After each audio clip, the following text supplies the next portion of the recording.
Bienvenidos a todos y a todas. Gracias por estar en esta sesión de hoy de la comunidad en español. La sesión de hoy va por título Aplicación de diseño generativo dentro del diseño y nos la va a ofrecer el experto Luis Rodríguez. Así que Luis, te doy la palabra para que puedas empezar con la sesión. Saludamos a todos los que nos seguís desde Zoom, también LinkedIn Live. La grabación estará disponible a partir de mañana, como es habitual. Y si tenéis cualquier duda, podéis dejarla en el chat o en el foro de la comunidad. Así que ya te cedo la palabra, Luis, para que puedas empezar. Gracias. ¿Qué tal? Buenas tardes a todos y muchas gracias por acompañarnos. Espero que aquellos que están en LinkedIn puedan dejarnos los comentarios y después podamos responderles. El foro en el cual se encuentra todo este hilo de webinars, porque al final al final lo que buscamos es como dar esa educación de qué es lo que se puede hacer con Dynamo y en este caso con el diseño generativo. Entonces, esta es una sesión que va justamente construida de las sesiones anteriores. Entonces, no voy a abordar tantos temas básicos, pero igual es para cualquiera que esté interesado en el diseño generativo. Cambié un poco la perspectiva para darles un caso práctico de cómo se hace el diseño generativo y es algo que estuve realizando durante mi maestría. Entonces, el nombre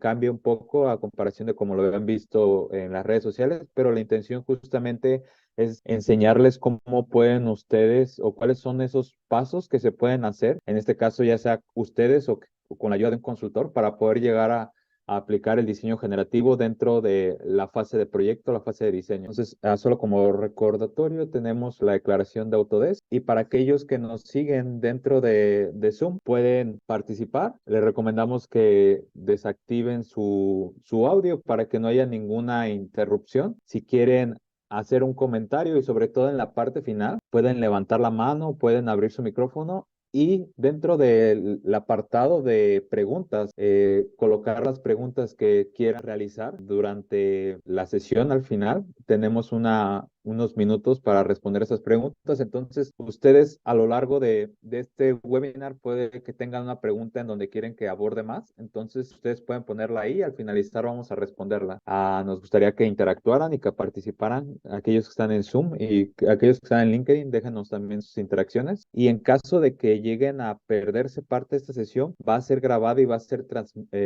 publicada en las redes sociales, tanto de GetCon como de Autodesk España, y aparte va a estar en el hilo del foro de Autodesk. Entonces, sin más, vamos a dar un poco, recordar un poco el tema otra vez de diseño generativo para aquellos que no pudieron acompañarnos en la sesión anterior. Y el diseño generativo nació dentro de la inteligencia artificial como una promesa que nosotros podíamos simular esa evolución de la naturaleza.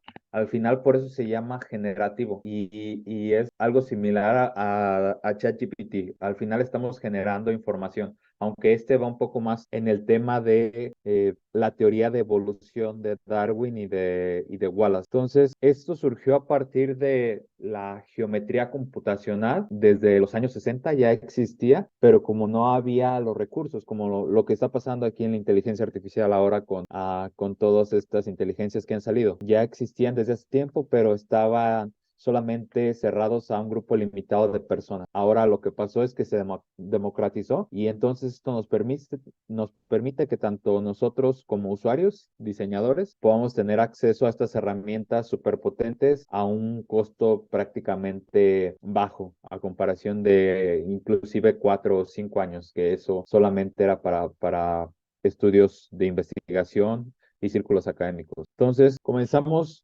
desde lo básico. Tenemos el modelado 3D o el modelado normal que se llega a hacer con AutoCAD o que llegamos a hacer inclusive con Revit cuando no utilizamos familias que tengan esa opción de cambiar conforme a los parámetros que estamos indicando. Entonces, después de ahí viene el diseño paramétrico y justamente Revit, Civil 3D, InfraWorks y muchos software BIM utilizan eso como su punto de partida. Tienen componentes con parámetros que permiten modificar esos objetos, esos elementos basados en reglas que están estipuladas. Y después de eso, también existe la forma de hacerlo mediante la programación visual, que es en este caso como lo estamos enfocando en estas sesiones, que es utilizar Dynamo, Grasshopper, Generative Components, entre otros más, que son prácticamente herramientas de programación visual que permiten también hacer ese diseño paramétrico mediante reglas algorítmicas. Y después tenemos ese tema que va avanzando un poco más, que si bien ya aquí ya estamos hablando nuevamente de Dynamo, hay una diferencia entre el diseño paramétrico y el diseño computacional, porque aquí ya estamos metiendo reglas y algoritmos definidos por el usuario de una forma más avanzada que un diseño paramétrico sencillo. Y después de llegar al diseño computacional, ahora lo que hacemos es, ok, indicamos cuáles son esos objetivos que queremos lograr y nosotros no vamos por un diseño que tenemos pensado, sino es en base a las necesidades del proyecto, a la búsqueda por maximizar un resultado, por minimizar una pérdida, es como podemos obtener el resultado final. Entonces, vamos a hablar un poco del diseño paramétrico para entender sobre todo este tema, porque es una parte súper importante. Ahora, el tema de paramétrico, o por qué se llama diseño paramétrico, es para describir cómo nosotros utilizamos ese modelado procedural, procedimental, que significa que es en base a algunas reglas. Y estas reglas pueden aplicarse a elementos que cambian o a todo el modelo completo. Entonces aquí tenemos un ejemplo de un estadio y de su techo. Entonces, cada uno de estos elementos tiene parámetros que permiten hacer que tengan una longitud más larga o un radio de circunferencia diferente y al final este elemento se vuelve paramétrico por todas las reglas que se establecieron dentro del algoritmo. En este caso el ejemplo es con Grasshopper, pero pasa lo mismo con Dynamo. Entonces, la parte esencial del diseño es que generemos un esquema paramétrico para poder crear ese algoritmo. Entonces, aquí es nuevamente ir desde lo más de lo general a lo particular. No todos vamos a tener las competencias para poder crear esos algoritmos, pero nosotros como diseñadores, como ingenieros, sí sabemos cuáles son las reglas que debemos de tomar en consideración para ese diseño. Y aquí ustedes, con la ayuda de un consultor, pueden hacer el diseño paramétrico y en este caso el diseño generativo, ustedes aportando el esquema de qué es lo que buscan lograr. Y esto es y más adelante les voy a mostrar un ejemplo de cómo se ve un esquema paramétrico. Esto permite reducir esas incógnitas que tenemos al momento de crear estos algoritmos, ya que sabemos cuáles son esas reglas que vamos a tener y empezamos a cerrar esa variabilidad para poder simplificar la complejidad que podría llegar a tener el resolver este problema. Entonces, tenemos dos diferencias que hay que tomar en consideración. Por un lado, el diseño paramétrico y un poco metiéndonos también al diseño computacional, está basado en que colocamos esos parámetros y que hay variaciones dentro de la geometría que nosotros vamos manipulando manualmente. En este caso, aunque haya un slider, aunque haya un número que nosotros podemos cambiar, nosotros lo estamos haciendo de forma manual. Eso significa que estamos haciéndolo de forma analógica y estamos tomando nuestra experiencia para optimizar la forma. Según nosotros entendemos cuál es la mejor forma, es como nosotros cerramos o colocamos los últimos parámetros. Y esto se basa en la reflexión de nuestro pensamiento, de nuestra experiencia. Si nosotros tenemos mucha experiencia en ese campo en específico, pues los resultados van a ser bastante buenos porque hemos hecho eso múltiples veces y la experiencia nos va a llevar a un resultado óptimo de forma muy fácil. Pero ¿qué pasa cuando el problema no es tan similar al que nosotros hacemos? Entonces ahí va a haber una discrepancia y va a haber un sesgo de información que puede afectar al diseño. Y eso es lo que llega a pasar, porque en realidad realmente cada proyecto de construcción es único, porque tenemos condiciones sociales, condiciones de sitio, condiciones de reglamento, condiciones del cliente que van a ir cambiando. Entonces, por mucha experiencia que llegamos a tener, nunca vamos a poder llegar a ese diseño óptimo de forma analógica. Va a ser muy complejo hacerlo porque tenemos un tiempo limitado para poder cerrar ese diseño conceptual y ese diseño detallado. ¿Qué pasa con el diseño generativo? Que este es un diseño combinatorio que utiliza limitaciones, que utiliza restricciones que son puestas en la computadora y lo que hace es que la computadora corre múltiples escenarios para poder llegar a obtener un resultado óptimo. Y aquí no nos estamos basando en la forma, sino estamos basando en la parte más profunda del problema. No estamos buscando resolver, por ejemplo, solamente un problema que sería la estética o que sería el área, sino que tratamos de resolver esas diferentes alternativas que nosotros le pongamos dentro del algoritmo. Entonces, vamos a buscar tener un equilibrio para resolver todas esas incógnitas que nosotros les estamos poniendo. Y entonces ahí ya se basa más en cómo podemos solucionar ese problema en vez de cómo reflexionamos en lo que existe o lo que se está creando. Ese es un cambio de paradigma bastante bueno y me gusta mucho porque te ayuda a tener experiencia en menor tiempo,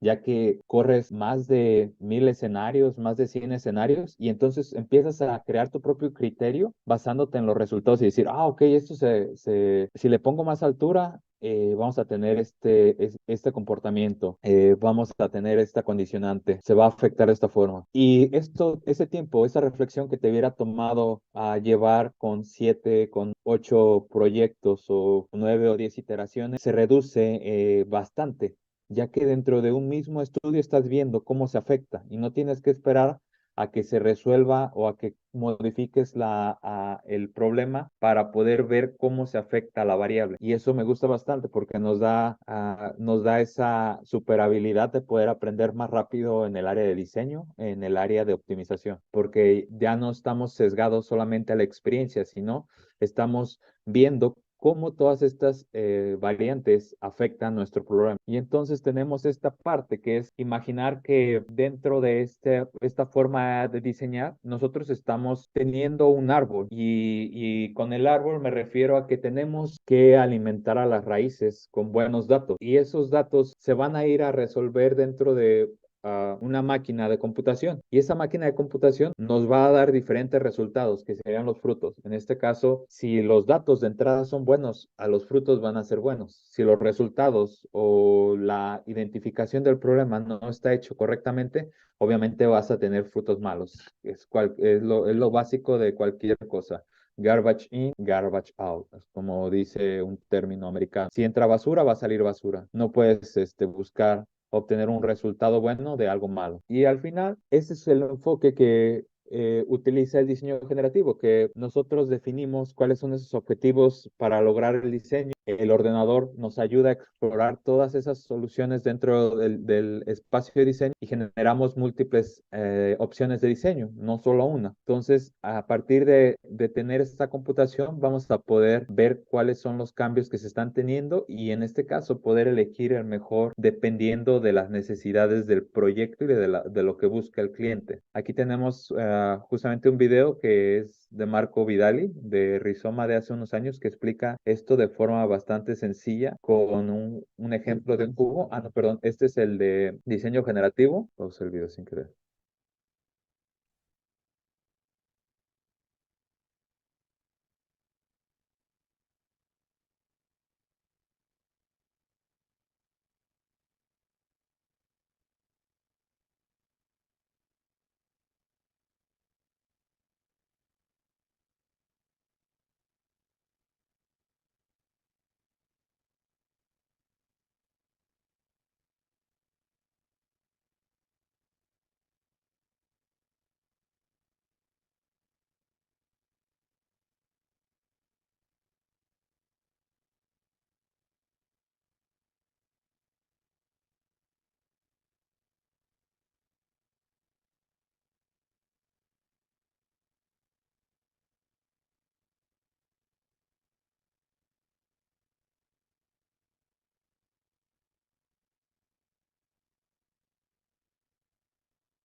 Vale, me comentan que el audio no se escuchaba, pero al final lo que comentaba era justamente lo que estaba diciendo acerca del diseño generativo y las opciones que nos permite poder llegar a tener, ¿no? Entonces, podemos llegar a buscar una forma que ni siquiera estaba pensada para nosotros como resultado del resultado más óptimo. Y esto es basado en que no estamos buscando resolver el problema basándonos solamente en la forma, sino en la eficiencia, en este caso la eficiencia estructural que podría aportar esa solución con el menor peso o en este caso los menores recursos posibles. O sea, cuánto material necesitábamos y en este caso lo que se hizo es buscar minimizar el material, maximizando la eficiencia estructural y es como obtuvieron esa forma de la silla que de forma tradicional nosotros no hubiéramos pensado o hubiera sido muy difícil llegar a esa conclusión porque estamos sesgados en cuanto a ciertos aspectos del diseño, porque fue la forma en cómo nos educaron. Entonces, el diseño generativo lo que hace es que nos cambia justamente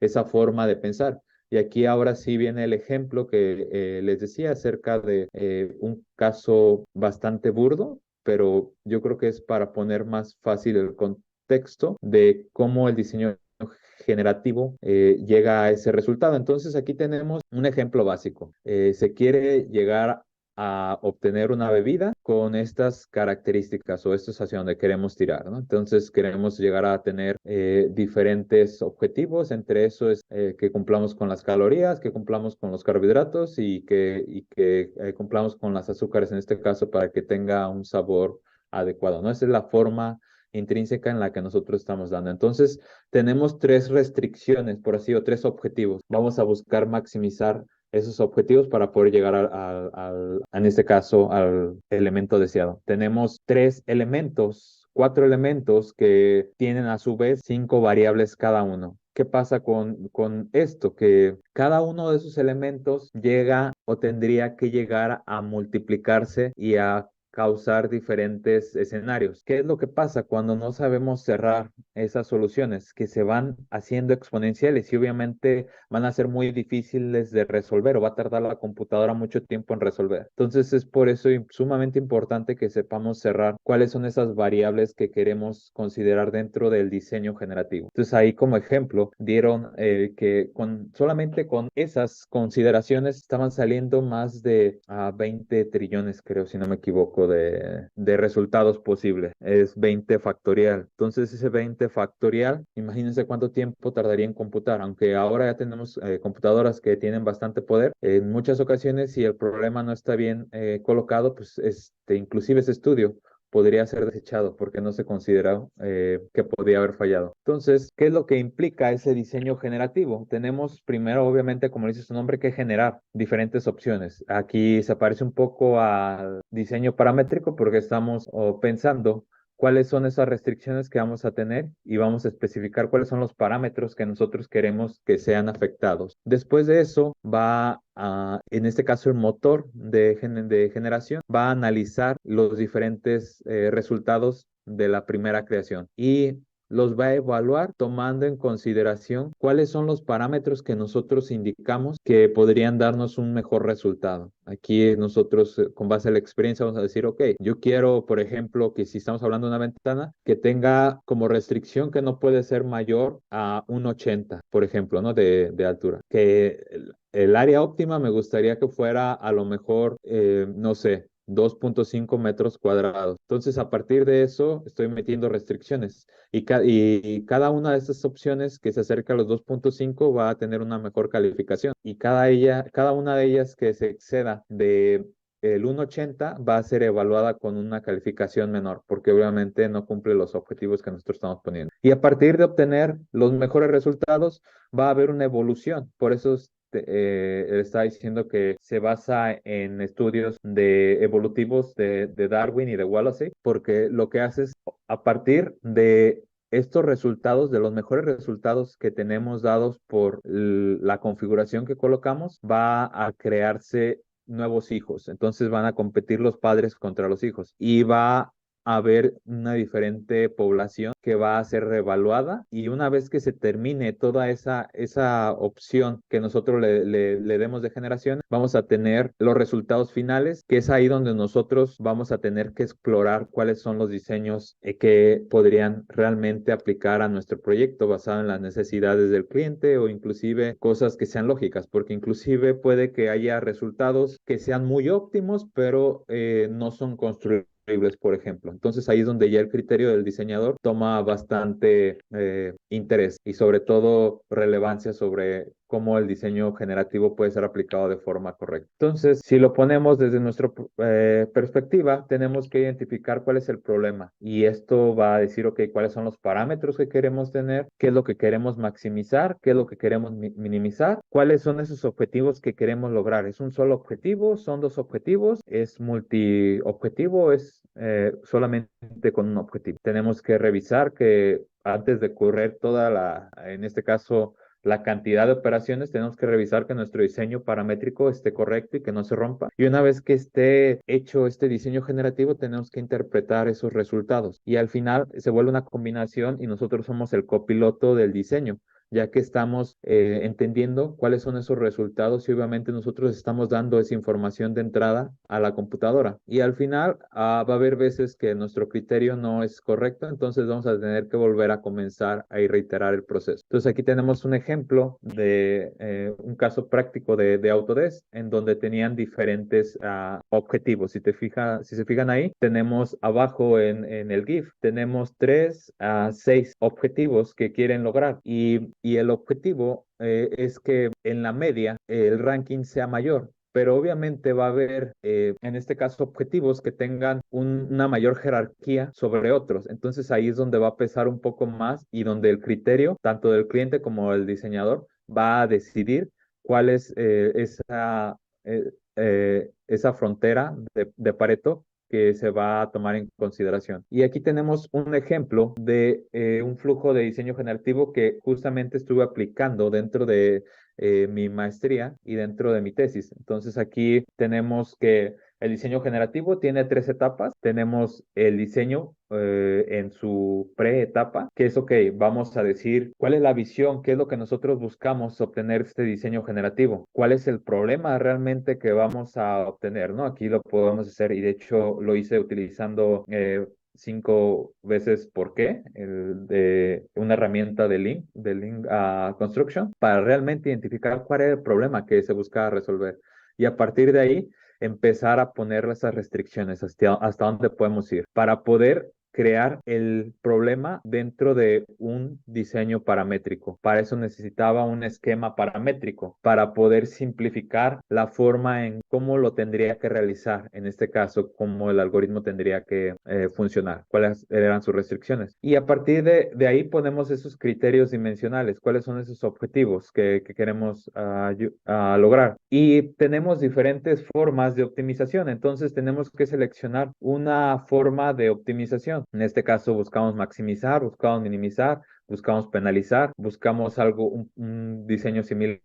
Buscamos aleatoriedad. ¿Qué es lo que buscamos? ¿Cuál va a ser la forma en que nosotros optimicemos este problema? Y después tenemos que vamos a agregar esa dimensionalidad a ese problema. ¿De cuántas dimensiones estamos diciendo que el problema va a ser? Si solamente tenemos un objetivo, va a ser unidimensional. Si tenemos 3 objetivos, va a ser tridimensional, y puede ser n-dimensional. En este caso, el de Autodesk era de 6 dimensiones, porque había diferentes objetivos que se querían lograr. Y a partir de ahí vamos al diseño generativo, que es, ok, vamos a indicar cuánta población, cuántos resultados iniciales quiero correr dentro de mi estudio.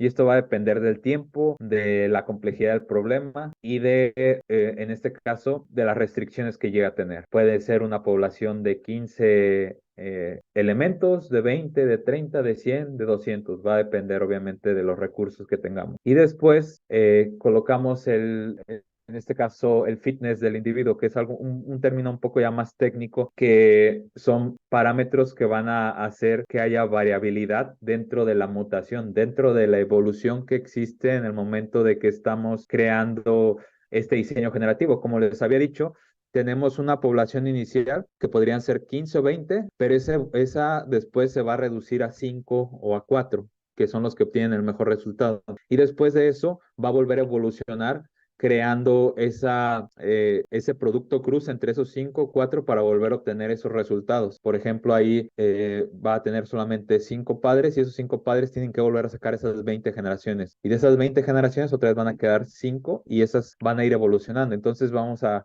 indicar dentro del problema cuántas veces queremos que se genere este problema y esto va a depender de qué tan refinado, qué tan complejo sea el problema para poder indicar eso. Al final es un problema iterativo que vamos a ir resolviendo, no va a ser algo que se resuelva a la primera. Entonces, aquí es donde dice, ok, satisface el número de generaciones. Si lo satisface, pues nos vamos directamente a ver los resultados en el Pareto de Frontier. Si no, hay que volver a configurar todos estos temas y sobre todo ver cuál es el problema. A lo mejor estoy poniendo muy poca población y estoy haciendo que sea un sesgo de información porque lo estoy cerrando a un solo sitio. Tengo que ampliar el número de población.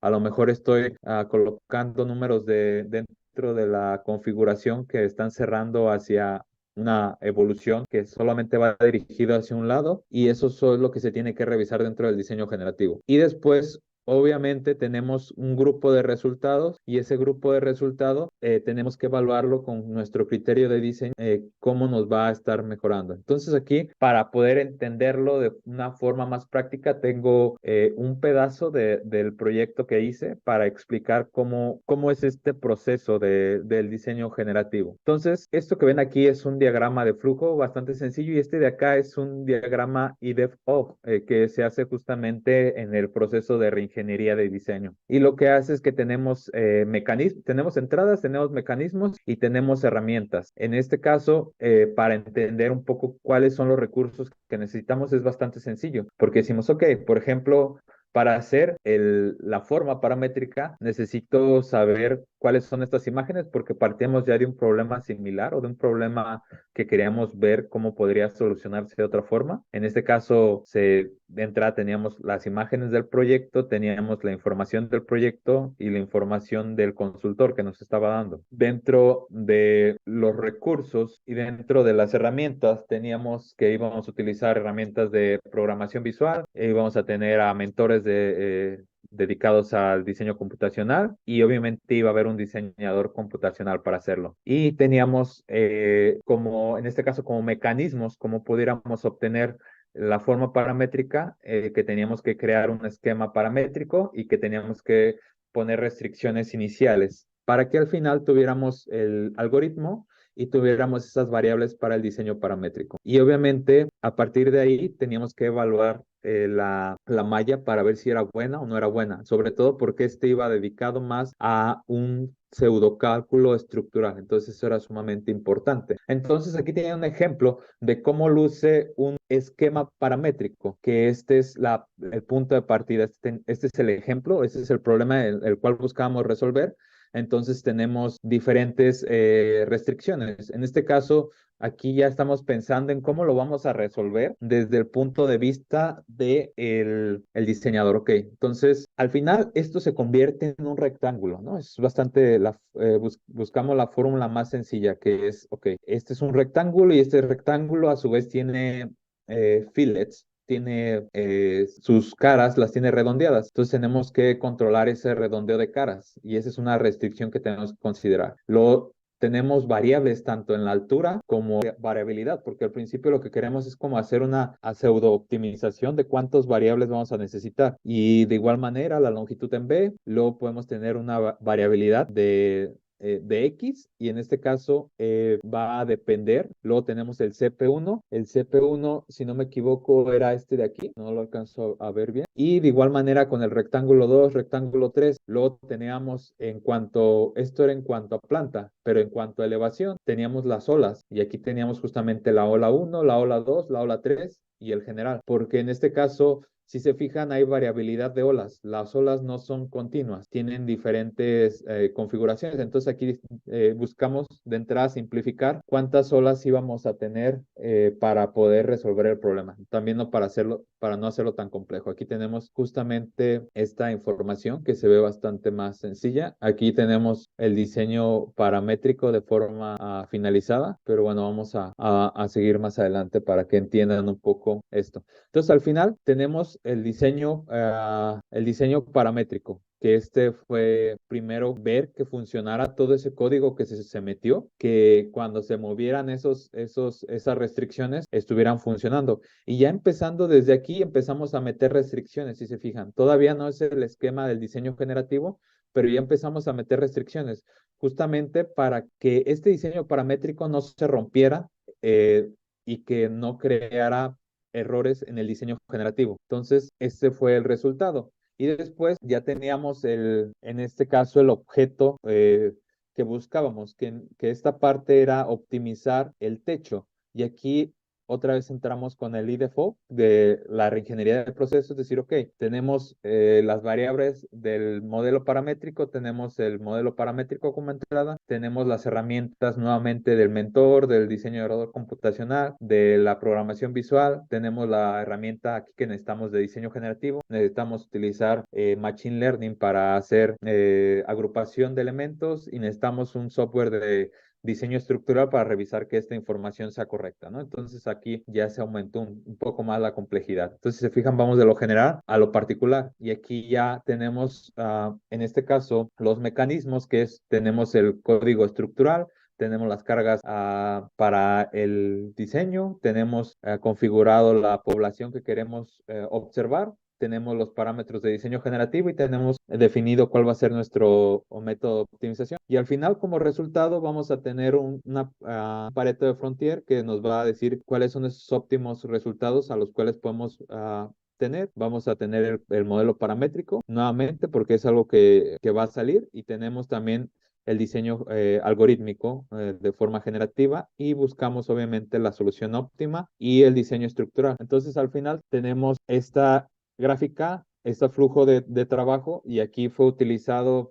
Grasshopper, Caramba, Wallace y después fue importado a CIA y finalmente a Revit. Pero entonces lo que empezamos fue tener el diseño, el modelado paramétrico, hacer un análisis pseudoestructural para ver que funcionara. Sobre todo es súper importante ver que funcionan las herramientas antes de poder meterlas en un bucle que podría llegar a ser si no están bien configuradas las restricciones, que es justamente el segundo paso, que es configurar las variables y las restricciones o seleccionar el método de optimización, cuáles son esos objetivos que queremos lograr, configurar el diseño del estudio generativo, correr para ver si no hay errores. Sobre todo este es una primer corrida que se hace muy chica para ver que no hay ningún problema en las configuraciones y que el diseño paramétrico no se rompe con el diseño generativo. Y una vez que se hizo ese pequeño estudio, ahora sí se corre el completo y empezamos a filtrar esas soluciones que llegamos a tener, las agrupamos y buscamos esa solución final hasta cerrar aún. Después lo que se hace es únicamente,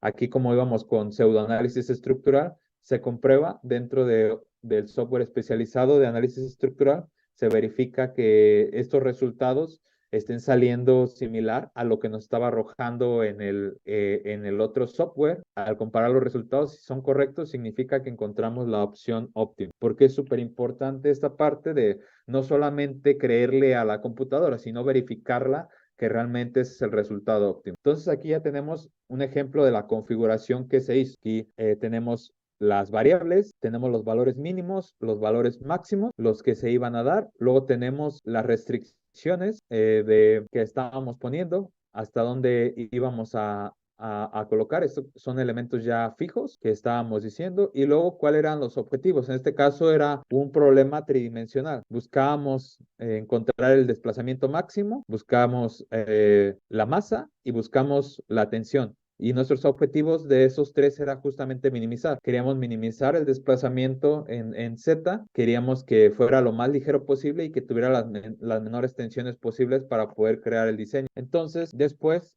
tenemos la configuración dentro del diseño generativo. Y aquí es donde les digo que está todo este tema de configuración, que es ok. Después de correrlo varias veces, nos dimos cuenta que una población de 150 era lo suficientemente buena para poder hacerlo. Al final, si se fijan, el espacio encontrado a partir de esas variables y de esas configuraciones que nos estamos poniendo es 1 por 5 exponencial 11 veces.